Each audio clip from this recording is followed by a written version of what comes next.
எந்த கலைஞனும் அவளை சிலை வடிப்பான், எந்த புலவனும் அவளை பாட்டில் வைப்பான். அந்த இயற்கையும் அவள் மேல் காதல் கொள்ளும், அவள் நினைவாலே என் காலம் செல்லும்.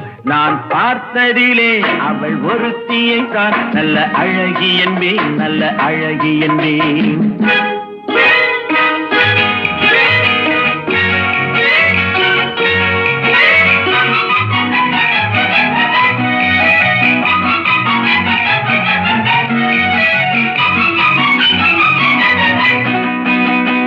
இடையோ இல்லை இருந்தால் முல்லை கொடி போல் மெல்ல வளையும், சின்ன குடை போல் விரியும் இமையும் விழியும் பார்த்தால் ஆசை விளையும்.